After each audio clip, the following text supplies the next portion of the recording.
Iyon mga boss, ito na ang bagong Pilipinas na ipinangako ni PBBM sa ating bansa mga boss. Dahil under PBBM mga boss ay nagkaroon ng mga bigating proyektong world class mga boss, at mula inumpisahan nga yan nung kanyang pag-upo mga boss 2022 at inaasahang matatapos sa taong 2029.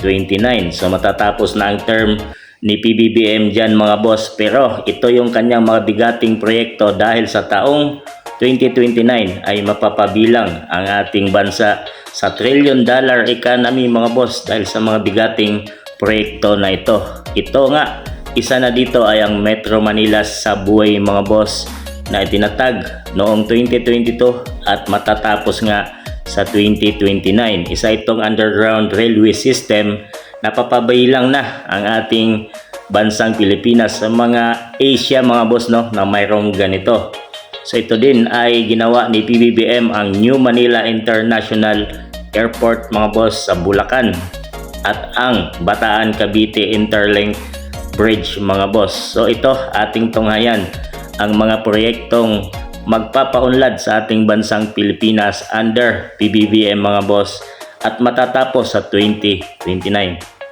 Sa mga nagdaang dekada, tila napabayaan at hindi na isalam-alang ang importansya ng infrastruktura sa mga gampanin nito sa ating ekonomiya.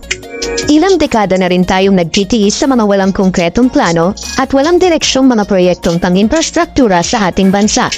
Ngunit tila na bago ito sa ilang higlap lang dahil sa sunod-sunod na mga bigatin at world-class na mga proyektong pang-infrastruktura na talaga namang masasabi natin na nakikipagsabayan na tayo sa ibang bansa.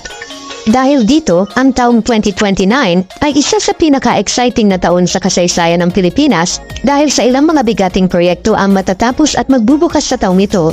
Bukod pa riyan ang inaasam-asam ng Pilipinas na maging $1 trillion economy sa mga panahong ito.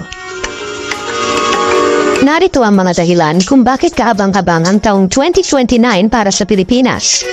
Una na riyan ang pagbubukas ng Metro Manila Subway. Inanunsyo